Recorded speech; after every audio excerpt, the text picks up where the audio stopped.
Can we start doing cold openings? Because everyone just starts talking before we introduce them. We could. Let's do it again. Yeah, we should actually do that. What's up, dude? What's going on, man? What's up, guys? Good How's to it see you going? guys. How are you? Good. Good. Yeah, Good I to feel like I you, haven't man. seen you guys in a very long time. So it's good to see your faces. It's fucking crazy. It's I was just saying, it's like I can't even think of the last time I saw you in person. It was a decade, bro. What was the pizza joint that we used to have shows at? Maxwell At Street. Maxwell's. Maxwell Street. That was probably last time. That's all I mean. It would have to be for sure. 10 years, right? Like at least Easily. Yeah. Yeah. 12. Maybe. That was like, 2009, 2010, probably. That's crazy Totally. to think. That's crazy to think. I think it's it was one of the last Do It Live shows that I saw too. I think it was. I'm Yeah. sure. Yeah. I'm Yeah, sure. We yeah. like live and died at that place. And Yeah, then we did. The second, like, it got too weird, it was just done. Well, unfortunately, the owner Can we went on. talk about this? Yeah. The owner I went don't know on- the story. I would love to hear the story. This is dope. Okay. So, Do you want to do? cold opening. Okay. The owner of the spot goes on Facebook and spouts off some like blatantly racist shit. Hello and welcome to the Ratnest podcast, season 2, episode 20-something with Daniel DeMaio. Hey! What's up, guys? What's going What's up, on, dude? bro? So that we're gonna leave that first part in, right? That's it. Yeah. Okay. Cool. That'll be the first time we've done that. Love it. Love the cold open. Yeah. So, anyways, back to the pizza guy being a racist. He was like this Russian dude that had a gun behind the counter, and we all knew it, and we're okay with it. And he'd smoke cigars in this pizza joint and let these punk bands play, right? Right. This is your understanding of it too. I'm not crazy. I'm not making this No, up. not at all. This is in our hometown pizza spot. Our hometown pizza spot that had a local commercial with the pizza owner's grandkids pleading to come eat their pizza. They said, "Let my dad make for you That commercial's the classic. best pizza he can." And now it's owned by this Russian, probably ex or current mobster, and punk bands are playing. And he loved us. It was he loved Do It Live. He crazy. loved all the bands that played there on the regular because we brought him business. He would just give us beer and pizzas, and we were like, "Yep." I had a key to that place at one point. That is impressive. No, honestly, like I don't remember how you. I remember you, Matt, probably like invited us to like. I remember we put a show to Deal With Live actually. Like you put us on a bill, and I was like, I used to eat at this place when I was a kid, and now they're putting on punk shows. And I walked in thinking it was gonna be like a new stage. It's just like it's just no, it's in the corner. But like those are some of the best shows, strangest best shows I went to. It's very fun. They were a lot of fun for sure. Yeah. All right, so let's introduce this guy. Nobody knows who he is. That was Not yet. We're not a very good podcast if you want to get like I don't know, That's mean. I Exposure. think we're great. exposure for what You you guys do. are great, man. Yeah. I've been bounced around the last few weeks. So Oh. Oh, awesome. Thanks, bro. listen to yeah, man. It's shocking to me that this hasn't started earlier with how much stuff you guys both create. So I'm glad it's happening. Awesome. And it's like a very diverse crew of people you have on here. So I like it. Thanks, man. We've Yeah. been trying to switch it up. We don't try. Yeah. I don't know, man. So me and you go way back to the point where we probably didn't hang out in junior high, but we went to the same junior high. 100%. Now you live in New York for many years, and I'm still out here on the West Coast. And like we said, we haven't seen each other in 12 years, so I thought this would just be a fun first fucking reconnection where we just shoot the shit and kind of talk about what's going on this past decade, man, because we've been like internet homies for like, since the days of MySpace, I'm sure. I mean, you created the first Por Vida logo, man. So Hey. Yeah. And that's kind of where I wanted this to revolve around, is to talk about Por Vida and kind of how you got started with that. And that was, that was those days. It was many years ago when you started this writing zine. And totally. when exactly, what year was it, and like what really kicked it off? Well, okay, so the first year that we actually did an issue was October 2013 was the first one we did. And that was the it's the only print one, like legit, where we went to a printer and actually printed them up. Since then, we've either done them by hand or we've done them just completely digital. I had learned, this is like, just to give background, I learned about zines peripherally through like when we grew up in punk bands. So like, oh yeah, zines were a thing, but it wasn't really a thing that I was involved in. It was like more of like an 80s thing. But then, do you guys know who Dane Reynolds is, the surfer? I do not know. Okay. Yeah, he's very much like not a bro-y surfer in the way that maybe we think of like, surfing. Yeah. Anyway, I don't know. And anyway, he had like a big long interview about how he would just create his own zines for fun. I was like, oh, it's really cool. And then you did Milk and Cookies. Oh, that was a good one. And and it was like, I mean, honestly, we can't draw for shit. Adam, I don't think is a very good drawer either. So we were like, I don't know if we could do this, but we would like to do something that's a little more approachable for like literary stuff, because literary zines are, they could be stuffy, like not really approachable, and you have to certain, I don't know, frame to like get in there. So we're like, we have a lot of people that write and create in the IE. Let's just open this up and see what happens. And so the background on that too is I did a little just Xerox zine called Milk and Cookies. And Adam, who you're referring to, is like your longtime homie. Fame Kills is his artist name. Fame Kills. Actually, should we say like that's not his artist name anymore, because that just kind of, he retired. He just So if you want to find his music, it's Adam et al. ET space AL. Okay.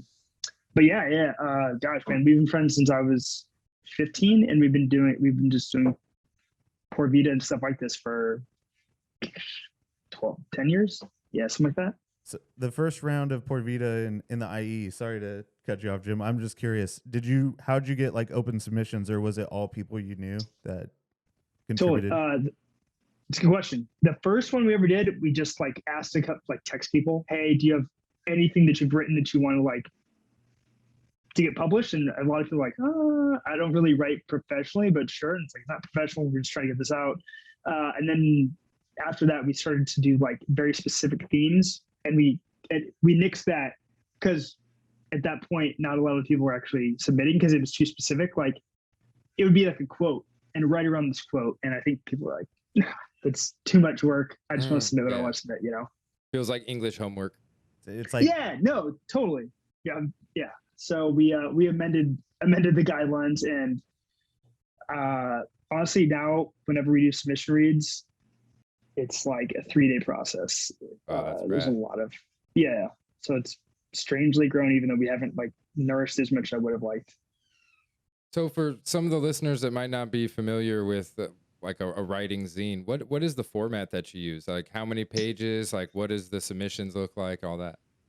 Totally, that's a great question. I know I'm also awful at introducing my own work. So yeah, you can submit at poorvitazine@gmail.com. We accept essays, creative nonfiction, poems, fiction under 3,000 words, and trying to think. I feel like there's one more. Oh, and then any sort of like illustrations or black and white art. We occasionally will put like a cover that's color, but for the most part we try to keep it black and white just to keep that aesthetic.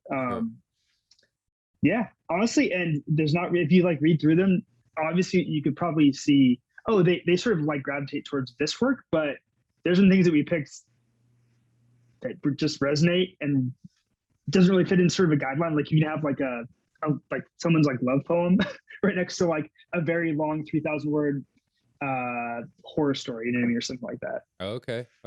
It is. It's a like eclectic group of writers, and each one you kind of pick your favorites, or like like you see what, I don't know, you're feeling or how people write. You probably tend to gravitate towards one over other, whether you know it or not. But it's a good introduction if you don't read like just one author's work, and it's a group of people to kind of like weigh, but think about like why you're weighing them against each other and stuff. Sure. It's interesting. It's very cool to like read through an issue. No, Yeah. that's a Well, thanks so much. really cool idea Yeah. too, or like good way to implement it, because it almost feels like a paper version of writer's night at the bar, or like poetry night or something. You know, like you get submission, you Totally. get someone in there, but they don't have to perform it. They get to, you know, write it out, edit it, everything, and then you're able to put it out. You know, that's a really cool way to put it out. That's I never really thought about that, but that makes total sense. Actually, we've only did like 2 public readings, and one of them was at the Vault in Redlands. Yeah. And we did like a reading. I think it was the first year anniversary. We like hand stapled the best of Yeah. for the year or whatever, and sold them for I think 50 cents or something like that. But we actually had some of the writers come out and read their stuff, which is really cool. No, that's really Which again, I don't even know. I don't organize this stuff. I just kind of show up like Adam always organized it. It was like, hey, we have a spot at the Vault, or you guys would say, hey, you guys want to play at Maxwell's? Like, Yeah. I never had the organization side of this. I'm just like putting it together and putting it out there in the world. That makes it fun though. Getting to just show up and do is way better than having to put everything together. It sucks being yeah. on the production side, dude. You don't want to do all that. Just, you know, just be the guy that shows up and like, yep, I'm the co-creator. Did it, done it, good. No, man. How's like like I said, we haven't talked in a decade like this face to face. I'm just like curious to like, how did growing up in the IE like affect you now as an adult, and we're like in our 30s? Because I think about this shit pretty frequently. Like what did you think the impact of it was like on your life? Man, I'm glad other people are thinking about this, because I think about this all the time, and especially like lately. I think being away, like this is only our 2nd year in New York now, but we lived in Orange County before this, so I'm like, and my parents don't live in the IE anymore either. So like that connection now, like I can't like just go back and visit. Just you know, like that link. I think when I was younger, I hated it. I was like, I can't wait to get out of here and like, you know, move somewhere else. And now, man, I feel like really lucky to not just have the friendships that I still like. I mean, like I said, it's been a while, but like there are so many connections that have maintained. And like you could, if you saw someone on the street, like your homies, because there was always an intersection across. And I don't think a lot of places have that. I'm sure they do it to some degree, but like I think, and let me know have you guys feel this. I feel like in some ways when we grew up and that time in the IE, it was kind of like it had the reputation as like a wasteland. Mm-hmm. I was like, oh, what is here? And like everyone really worked hard to make cool shit. Absolutely. And I am 100% in agreement with that. And I'll take it a step further and say the time that we were creating music, but back in, you know, I would say probably 2007 to 2012 in the IE, between the rock music and like punk shows and the hip hop scene that was going on there, the IE was thriving and nobody paid attention, man. And those camaraderies, those friendships you're talking about, like, there was 6 or 7 local bands and we all knew each other. We were all playing together. And if you seen someone in the market or on the street or whatever, it was, hey, what's going on, bro? And you know, and you keep shopping because you're there with your lady and he's there with his kids or whatever. But you knew these specific people, and especially the groups that we were around, you knew that if anything went down, you had one guy that you knew had your back, or you could have someone's back, you know? Totally. No, it's so true. Yeah, I don't know. I mean, how do you feel about that? Because honestly, you said it even better than me. What do you feel, Matt? Like on like how? I feel just like kind of crazy because I feel the same way you said. It was like I wanted to get out of there at 18. Like I'm getting out here. I moved to San Diego, and I made that like my home for my adult life. And then now that I live closer to here, and I have like I don't know, just more time to kind of like think about it. I'm like, all right, San Diego's fun. San Diego's an amazing city. Love it.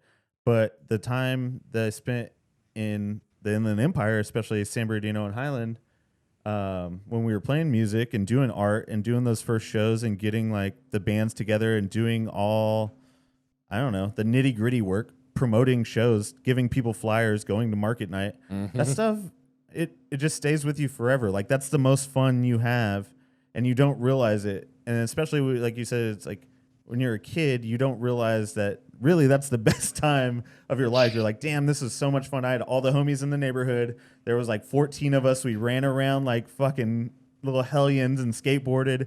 It was amazing. It was the best. Yeah. And so now as an adult, I'm like, I do miss that. It's like the nostalgia. And I feel like we were kind of on that last wave where you could run wild in the streets, like all the kids, like, especially in the IE. You don't go out on the streets in the IE anymore. Yeah. Or at least in the Dino, where even we were at. San Diego, man, I didn't see it a lot Yeah. either. I didn't see kids playing in the street like we played, like football and Yeah. like basketball and whatever, like just running wild. You think some of that's also just like the influence of like phone culture now, like just gonna chill inside, or like, I don't know. It's a question. I don't know. I think none of us had I didn't have smartphones until I was like 22. You know what I mean? So it's like, what am I gonna do? I gotta be outside doing something. So Yeah. where are you located in New York? Like what neighborhood? We're in Fort Greene in Brooklyn. Okay, so do Okay. you see So- like a ton of kids like playing in the street and stuff? Like, is it a family neighborhood, or is it just kind of like, you know, working 20, 30s? Totally. I would say ours is, but if you go next door to Park Slope, there's like a lot of schools, a lot of kids. But I feel like you see them walking around to and from school, and then it's pretty quiet after that. Like there's a lot of kids at the park, but it's not the same thing. Maybe just New York's different in the same way, like in a way that weather is also not, you know, the best year round like it is in California. But yeah, I don't know, maybe maybe to your point, Jim, like we were like the last rodeo of kids in the street, you know what I mean? Like just hanging out and creating stuff in this way.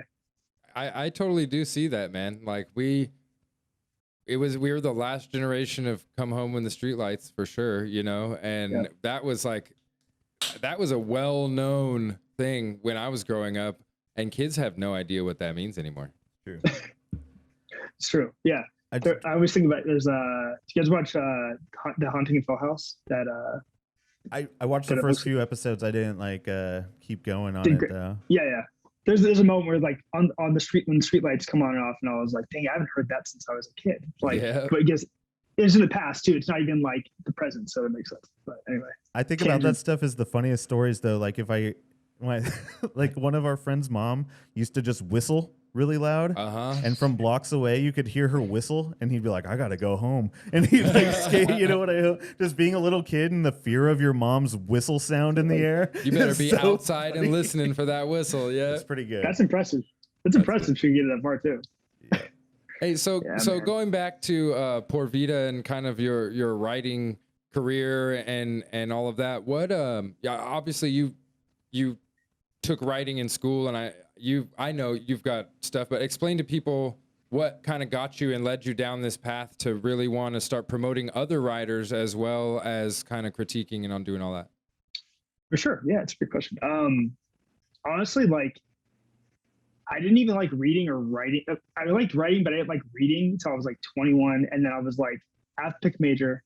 I'm just like kind of not picking anything. And then I just kind of threw myself into it because I don't know, maybe everyone has their book, but my book was The Sun Also Rises. That was the first book that I read. And I was like, oh man, I totally understand why people like reading and writing as much as this. And I kind of just threw myself into it. And kind of didn't really look back. I haven't really questioned it. And it's actually been back to like band stuff. When you're in a band, or like when you're even doing solo stuff on your own, there's like an extra lift there where you have to either get along with people, or you have to network in a way that feels like it's just as much part of the job as creating. Oh yeah. And I felt like whether it was Por Vida, and I had Adam who was working with me pretty closely, and then a whole bunch of other people that were really close to that always help on issues, or even my own writing, like writing novels.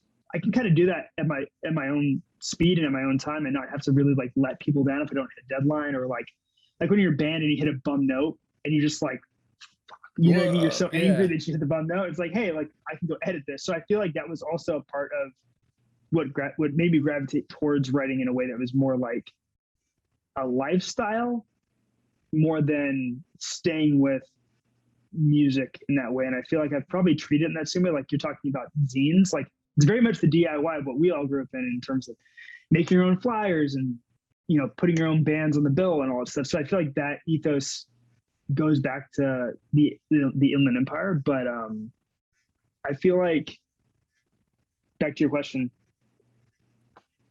writing is just, sorry, I feel like I'm all over the place tangentially here, it. but like I love it. but like The mind of but a like, writer right there. yeah, not really organized. Like I need a better editor.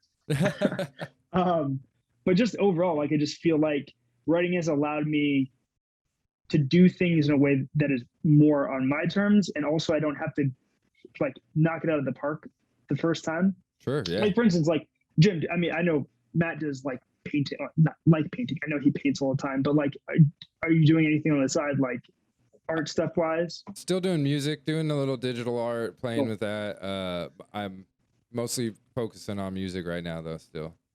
Sorry. So like, yeah, I mean, like in that same way, like with the digital canvas, like you can go back and you can edit it, and even that is a little more safe for me. Like you could record it or whatever, but like visual art, like what Matt does, that always terrified me because I would never put any paint on the page because I'd be perfectionist. Whereas like I can kind of word vomit and then spend a lot of time editing. You know what I mean? Yeah. And that's actually seems like the hardest work is the editing part, but it still was enjoyable for the most part. That's very similar to like what I do with like painting. I feel like is the conceptual word vomit onto a canvas and then just try to make it look better. Like that's editing. It's like you just kind of like splatter. I splatter shit around, kind of see what sticks and redo stuff and layer stuff. It's the same kind of like editing process and going through something. It's very rare, unless it's like a pen and paper. Probably like the stuff I would do for the zines. That stuff was is just one shot, whatever. But as far as a painting goes, it's like you can work it out or not show it. Yeah, I'm sure you've written stuff that you're like, I'm just gonna hold this one, like, take for sure.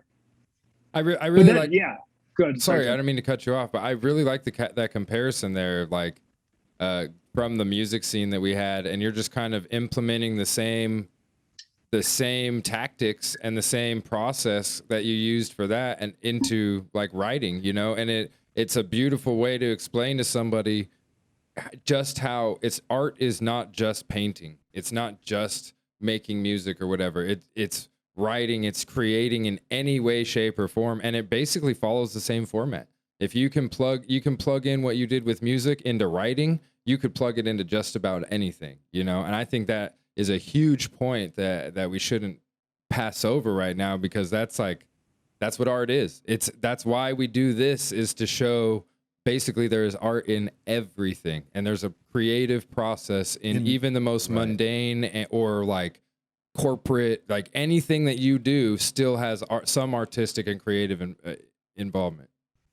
Totally, could not agree more. And like, I think it's just how your mind is tweaked, and of course I feel like people can grow your mind. You can grow your mind in different ways to look at things a different way. And yeah, if I did that, maybe I could feel comfortable to paint, but like that's not where I gravitate towards, or where I feel comfortable. And like you said, I mean, you're doing music, you're doing painting, and I'm doing writing. So it's like, but we all grew out of the same scene, playing music first and foremost, and being obsessed with punk bands and all that stuff. So it's kind of cool to see how that just grew out organically.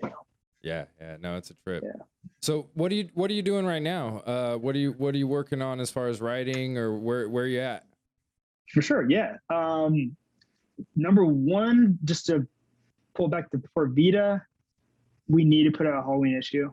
We always do. It's honestly the last year, 9 months, we put it on like hiatus, because I know Adam has a book coming out in September 26th, I think, through Inlandia Press. It's a book called Remyth. So I think there's just been a lot of business on like all ends with that stuff. So hopefully there'll be a new October issue. Awesome.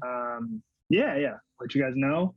And then I am re-editing for probably the 4th time, 3 novels that I've been submitting for the last 7 to 4 years.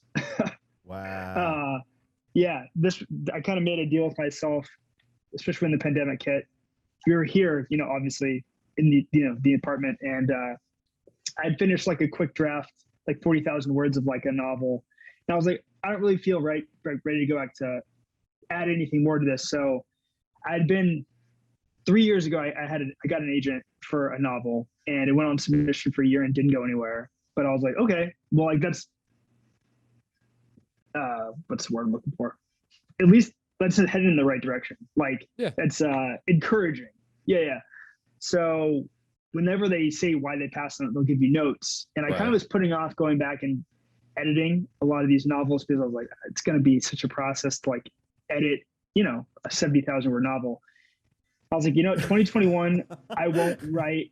2021, I'm not going to write anything new except for like maybe a short story here and there. And I'm just going to go back and I'm just going to edit these 3 novels that I really like, and I feel like they could find a home. And hilariously, like 2 weeks ago, I submitted a novel. It's the second novel I wrote, but it's set in Redlands during the 2003 fires. Oh yeah. And I submitted to Inlandia, which is like the IE's local book publisher. So Okay. we'll see. Yeah, that's what I'm up to these days. Best of luck with that. yeah. Thanks, man. What if you don't mind me asking, what kind of this one's set during the fire? Like, what's the premise, or what are you what is your style? Where do you go with your stories? For sure, yeah. So this is the second novel I wrote. I was like, I really want to write a detective novel. I didn't grow up on detective novels, but I grew up on detective TV shows. Okay. And so the first draft, I wrote it as an LAPD cop comes to the Redlands to solve a murder. And as time went on, I realized I really wasn't comfortable writing from a cop perspective. I think it was kind of like one of those things where you grew up on True Detective or SVU or whatever, and it's just kind of like secondhand if you're into crime. And so I tweaked it to be kind of like more of a loner, like private investigator, with some quirks, and originally from Louisiana. Okay. Anyway, he comes to Redlands and is solving a murder in the orange groves during those fires. It's actually the Prospect Park. Orange groves too. Right up the street. So anyone from Redlands or grew up around there, like it's pretty iconic, and I think it's just a part of my childhood and like teen years of just growing up around there, and I just wanted to put that in the story, and had most of my friends read it. They like it. I just hope someone else eventually likes it too. Oh yeah. Have you ever been arrested at Prospect Park? Dude, I have not. I've heard that the cops troll there. Oh yeah. Heavy. They don't like teenagers, little skeevy teenagers smoking weed and trying to finger bang their girls in Prospect Park. It's notorious. Have you guys been arrested there? I got arrested up the street at Mariposa Elementary, not far from. Oh yeah. I subbed there. It was supposed to be haunted. Like 17, and went to go knock on the door that's supposed to knock back. And before we could even jump the fence into the main area, the cops rolled on us and took us to the station for being in the parking lot. And they cited us with like curfew, and we had to do 10 hours of community service. What? Oh man! How old were you guys? 16, like old enough to drive. They like towed homegirl's car. It was bad. That's. I didn't get arrested in Prospect Park, but I got chased out of there a couple of times, hanging out too late. It's excessive. It's excessive for like just chilling in a public space. You know what I mean? And It's like, silly. It's like little kid stuff, and there's it's like, as a teenager though, you're like, what? I can't do this in my house. My mom's a bitch. Like I can't be doing this. And so let us hang in the park. What's the big deal? But as an adult, you look at a bunch of 16-year-olds hanging in the park, like no good is coming of that. Yeah. But on the spectrum of good and bad, I mean, it's still pretty minimal. You know what I mean? I mean, yeah, no one's burning down the orange groves. Right. It depends on whose voice they're listening to in that group. There's always the crazy one that's like, yeah, guys, let's go start a fire in the orange groves. And then there's the one friend that's like, no, let's play Monopoly. I was the guy that was like, let's settle somewhere in between it and throw oranges at each other in the orange groves. And if you get hit, it's your own fault. Yeah, we can't afford paintball guns, so we'll just throw oranges at each other. And then we will eat said oranges because nothing goes to waste. No, dude, it's funny. You've been in New York your adult life, like you've seen it change since you got out there. When did you move out there? Like 2008, 9? No. Actually, we've only been in New York since actually the day, like the couple days before the pandemic started. Shut the fuck up. Where Yeah, did you yeah. live before that? I was in the IE until 2000. Dang, 15. Trip, dude. I had no idea. Yeah, and then I moved to Chicago, and then moved back to Costa Mesa, and was there for 3.5 years, and then my wife transferred out to New York, but we were kind of looking for a reason to, and transferred out here, I guess, a year and a half ago, something like that. I'm tripping out. When you lived in Chicago, I thought you had lived in New York before Chicago, and I don't know why I have that Maybe in my like head. yeah, we definitely had visited 2 or 3 times, and maybe like on Instagram you saw me like in New York, and you're like, I don't know. So what do you think about New York, especially like during the pandemic and kind of being having to settle in and live there, being under these wild circumstances?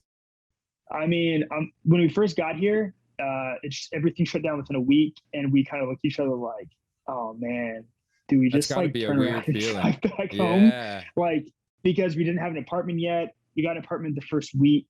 After that, it's honestly, man, it's been a journey. Like the first 4 months was a lot of emotional up and down. Like, because you're here and everything shut down, you're not really making friends. Right. Also, I've never been into my office once. Okay. I've only met my coworkers one time in a year and a half. Damn. So it's been weird. At the same time, like I feel like the city, I don't know, and maybe you guys can shed some light on this. Like I feel like whenever I talked to my mom or someone in my family about New York, it was like they were saying, to them, it was like there was dead bodies in the streets and there was like a gunfight every day. And and they were like, "Are you guys okay?"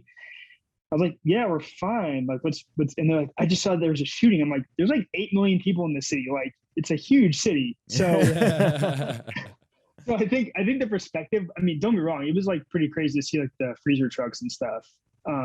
Which I'm sure in most major cities they've been around there. But like, luckily, thankfully, we were like mostly unaffected. Like, I didn't get COVID. Now did my wife. Yeah, we've been pretty lucky. And if anything, rents, I mean, it's kind of shitty, but like rents have gone down. So that's a plus. A strange benefit. It's a strange benefit, But yeah, we've actually managed to like enjoy the city.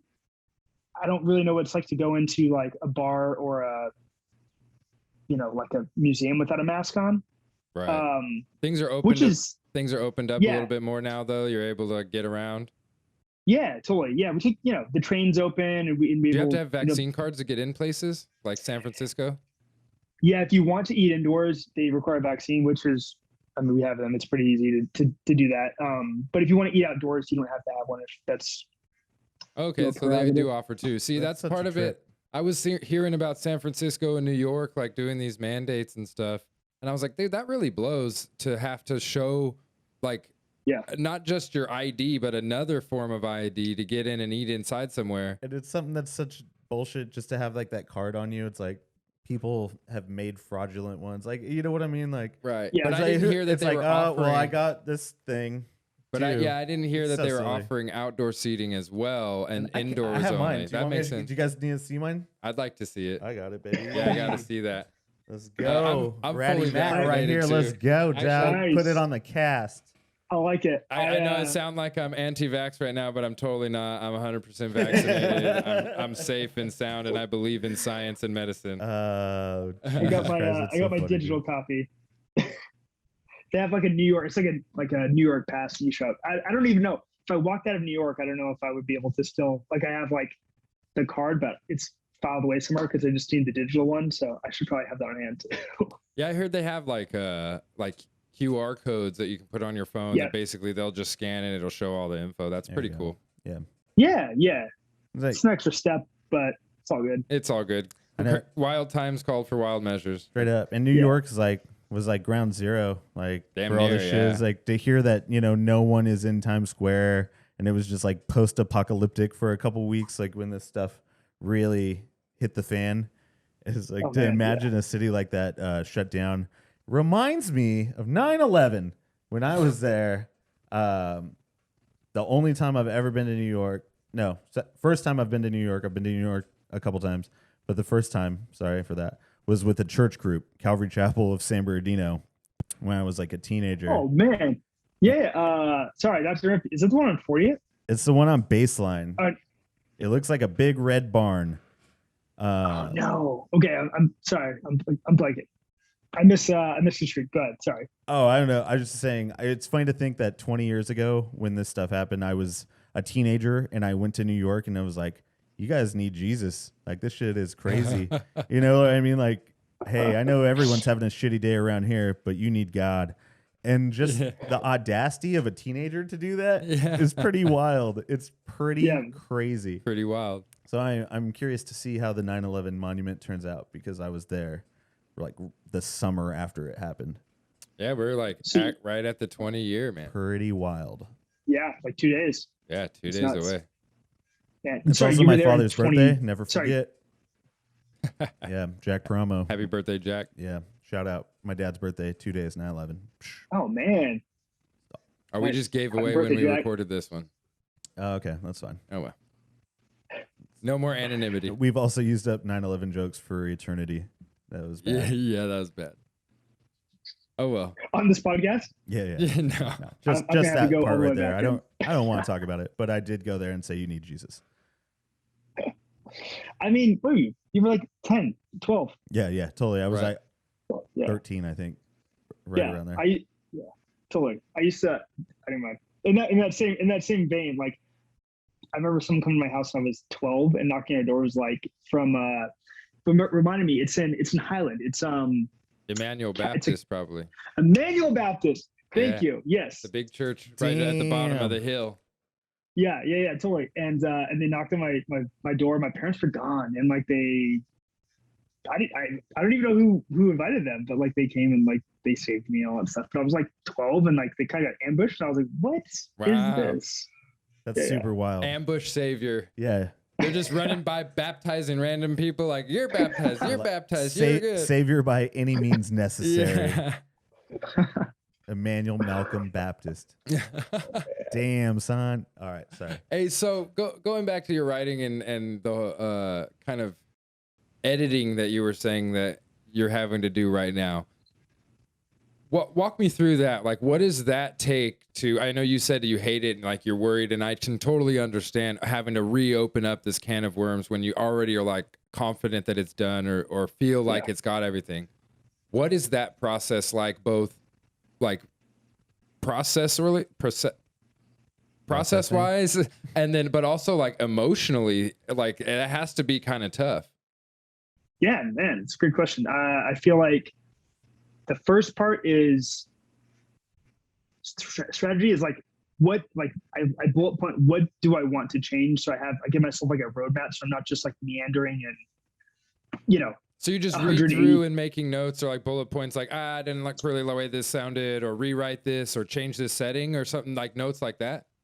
Definitely, I would say like at the first more general, like what are the things that either someone gave me notes on that doesn't work, or I feel like, you know what, like that could be better. And I just make them outside of the document, give myself like a checklist. So it kind of keeps me on like a road instead of like getting wrapped up in the phrasing first. That's kind of the last thing I'll tweak is like, okay, Gotcha. the sentence sounds better, but like if a scene needs to get cut, if a scene needs to be longer or shorter, like just doing that stuff first. And like sometimes when you've written something for anywhere from 6 months to 8 months or a year, and you've worked really hard on it, and you have to go through that again, you're like really disappointed. You're like, I don't know how anyone publishes anything, because you can just be a perfectionist forever. Yeah. You know what I mean? There's I don't even know who it's attributed to, but it's like that saying of like, nothing is ever finished, it's only abandoned. And I feel like that's totally true with any sort of art. Like you could always, you can look at anything and be like, I can make that better, but where I'm at right now, I can't. Yeah, man, that's such a great statement, especially when it comes to creating. Like, nothing is ever finished; it's just abandoned, and you get that's the product that rests at. Really, is what it is. And a lot of time, the most finished thing is that first idea. Like that's always like the best idea, and the more you work at it to try to make it better, a lot of times it takes away from that original thought. and that's like the Yeah. banger. You know what I mean? It's like Yeah. it's like a That's pop song. It's like getting swifty. It's Yeah. like I don't know what it Doesn't means, dude. It matter, doesn't but matter just what it go. means. It's just get swifty, dude. Well, that's kind of why I was asking about the That's a great point. emotional side of it, because I know there's been times where I'll write a song or I'll have like be working on something and I get the idea, I get the bones of it, and I'm like, all right, if I start messing with it, if I start adding, fleshing it out, I'm gonna just mess it up. I'm gonna fuck it up. So I'm gonna just let it be half finished so that I don't have to go back. And I can only imagine it's the same way with writing. Like you've got the story written the way you want it, the way you like it. Going back and saying like judging and critiquing yourself is a difficult thing to do. And with writing, I can only imagine it's exponential because it's a lot more words and there's a lot more scenes and a lot more things that you can edit or could need editing. Totally. Yeah. And I kind of agree with what you're saying about like you knowing that you're leaving something half finished, at least that first draft, and then waiting for maybe like that next lightning strike of inspiration to actually finish what you want. Because I've learned that the hard way for sure. Like I would obsess over phrasing, and it would take me twice or three times as long to finish a draft. Right. And so I don't want to say you're wasting your time, but like you're spending a lot more time obsessing over something you're going to change anyway. And now I usually say if I'm going to start a novel, I give myself a timeline of like you're going to write the first draft in like 4 months. Like you're gonna bang out 60,000 words. It's probably not gonna be that great. And if you come to a scene that you don't know how to write, just put parentheses and put this is what I want the scene to be, and then go back to it later. Yeah, that's good advice. Yeah, totally. And then I learned that from just like listening to other writers that I respected and saying like, when you get here, what do you do? Do you just obsess over it and bang your head against the keyboard? And that's not helpful. So yeah, to go to back to your point is like when you're actually the emotional side of that, tapping into it, hopefully you've worked out some of that and you give yourself a few months in between so you're not so connected to what you really want to get to. And you're like, I mean, not to like sap it of like emotion, but you're like, I already got the emotional part out. Now I need to be like a craftsman. Logic, now I need to like bring the hone this. For sure. You got to separate those because you want the emotion in the writing, but you got to separate it when you go back to critique and judge it or edit it like that. That makes a lot of sense. Totally. Do you think obviously as you've grown up, you read all the time? Like for someone that is a writer, you're constantly reading, it seems like as well. Do you think now if you looked back on some of your earlier work, you would just completely either like admire it or just be like, oh, what the fuck? Because there's always going to be the what the fuck, but like, do you think like young you was like taking the swing and you were like, fucking, all right, let's do this? Man, it's such a great question. As I like the IE thing, I've thought about this a lot too. Like, there are some things that I look back on and I'm like, I don't like this at all. It kind of like makes you realize how small-minded you were at the time, even how like you hadn't really lived life and you thought you had it all figured out and you're like, I don't like this at all. And there's other things, to your point, before I actually like got obsessed with how to write or like techniques, and it's just like pure, for lack of a better word. Like this first novel, the very first novel I wrote, which I've never put on submission, it's called Bodega Blues. I wrote it to see if I could even write a novel, and my wife thinks it's probably like her favorite, and a couple other people, because it's really like, it's a very simple story. It's kind of like a coming of age, but it also probably is like the most emotionally vulnerable. This is kind of like what do you call it?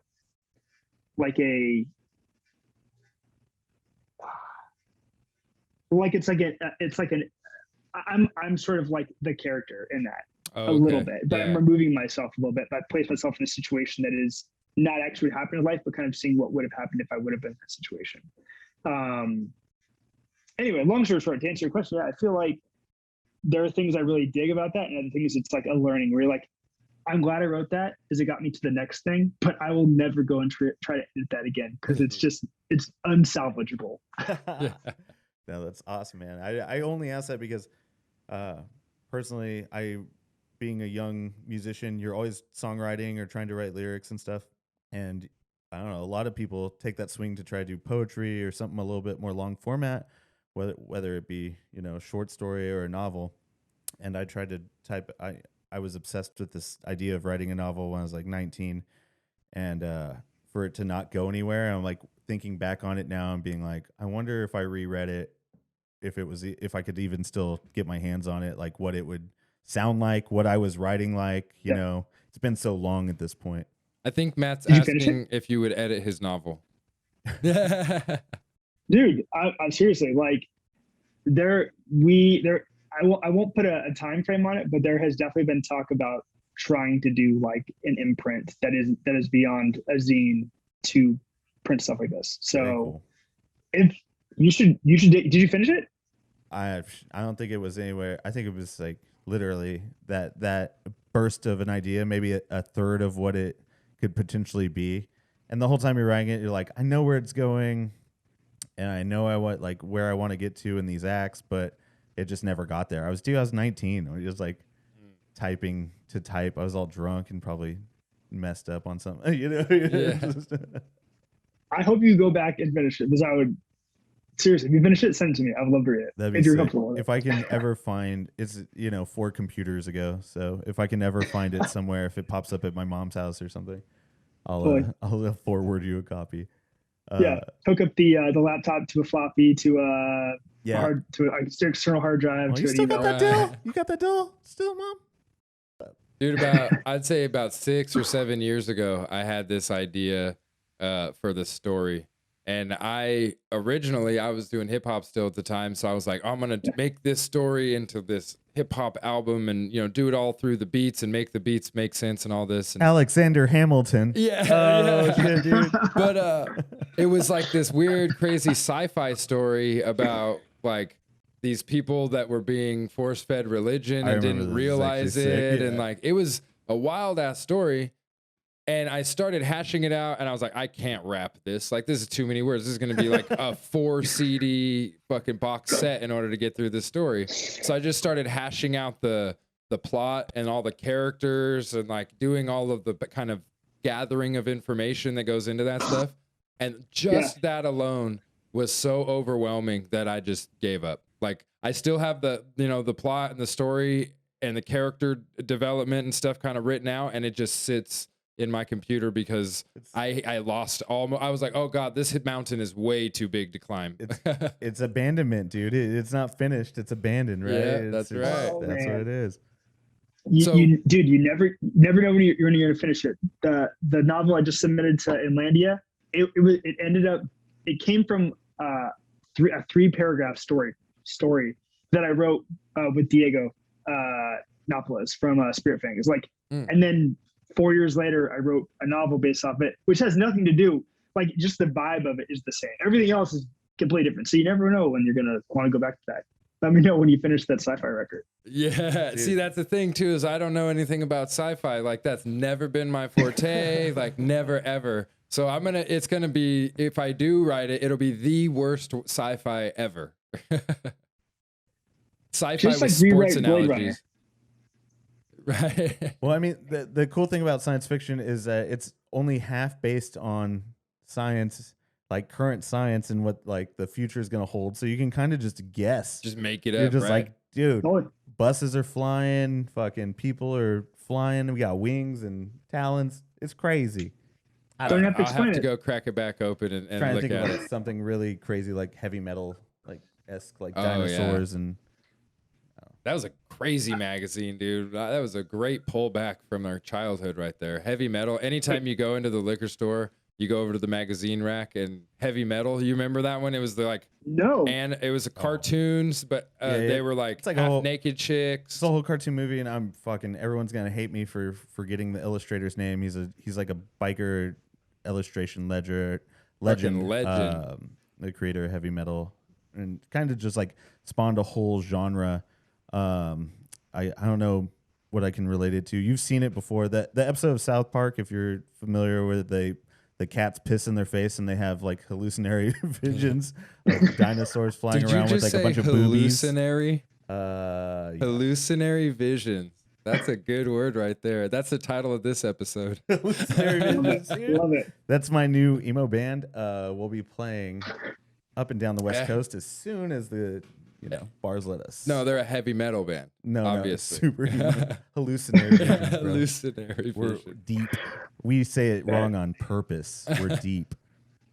I'm gonna have to look up heavy metal because I've never heard of this. Oh, it's it's so wild. sick. Maybe I wasn't allowed to see it. My mom was, Probably like, closing not. my Yeah, eyes when I probably went. not. No, my parents would never have let me look at it. It was like when I went to the liquor store on my own, or they were up getting something else. You sneak a couple of peeks. Of cartoon boobies. Cartoon boobies and Sick. skulls and monsters and stuff. Yeah, it rules. Oh man. Oh man. Well, hey Daniel, this has been awesome, dude. We're right about Yeah, time to man. wrap up. This has been great catching up. Like I'm glad you're doing well. I'm glad New York Yeah, is you guys treating you all right, even considering the pandemic. Yeah. Man, seriously, it's been so great to talk to you guys. I feel like I've got to catch up on I'd like to catch up on more of you guys' life. So maybe someday we'll do a Port Vita podcast and I'll absolutely invite you guys on. That'd be awesome. Hell yeah. Hell yeah. That'd be super cool. I don't even know, you don't have to put this in the episode, but I have to at least tell anyone or remind you. Yes. Do you remember it was it wasn't even Maxwell's. It wasn't Maxwell's. Anyway, it might have been the what's the bar on East Street? The Red Fox? The Red Fox. Yeah. Yep. Red Fox. I played a show there, or maybe it was Maxwell. I could be getting these confused, but I let my roommate borrow my bass, and he left it at the show. Oh no. And he came all the way to LA where we're living together. And I said, "Where's my bass?" And he said, "Oh my gosh, I forgot your bass. It's in San Bernardino." And I was like, You're kidding. Give me my bass." And he was like, "No, I swear to God." And I was like freaking out. And then I got a message on Facebook from Matt like 2 weeks later, like, "Hey dude, I got your bass. It's at my house. Come get it." That's my guy right here. And I was like, yo, at that time I hadn't seen you in probably like 4 years. Even at that point, I was like, this dude just has my bass. He didn't like who is honest enough to just find a bass, like, yeah, I think this is Danny's. Anyway. Honestly forgot about that. Now that you bring it up, it's so funny. It's so clear to me. Either me or Daniel had found it and someone said it was yours. And whoever knew it was yours couldn't take it for some reason. And there was no one else to like take it from the show. And we were like, we'll hold on to this. Because the guys like at the bar were like, we'll just leave it here. And we were like, no, like it's our buddies. That. Like we'll get back to them. Yeah, so. We brought it back up to the unit. It sat in the corner. It sat of the there unit. for so long. Yeah. I know. Yeah, no, honestly, all these years later, I still appreciate it. I don't have the bass anymore, but I appreciate that you guys kept it. Hey, well, that just circles it right back around what we were talking about, that IE scene we were in, man. Everyone was looking out for people. Yep. I really think that's not an uncommon occurrence of people leaving microphones, fucking guitars, that kind of stuff. And if you were playing with one of those bands that was in that circle, someone would look out and grab your shit for you. And chances are someone would leave something, like every show, whether it was a pedal or like cables. Like you really had to like be on top of it. And people have sticky fingers at these shows. People do got sticky fingers. So it's like you gotta really just watch out for each other. Yeah, that's all it is. Yep.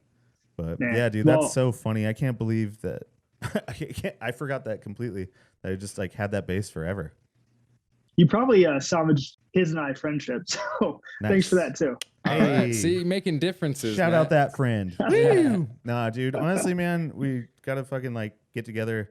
I know you're on the other side of the country now. I thought you were on the other side of the country for the last decade, so maybe that's half the reason I don't like. Let's get lunch. But I'll keep you posted when I'm on the West Coast, because honestly, you're in La Quinta, right? Yeah. I'm like an hour east of the IE now, so it's like I'm right here.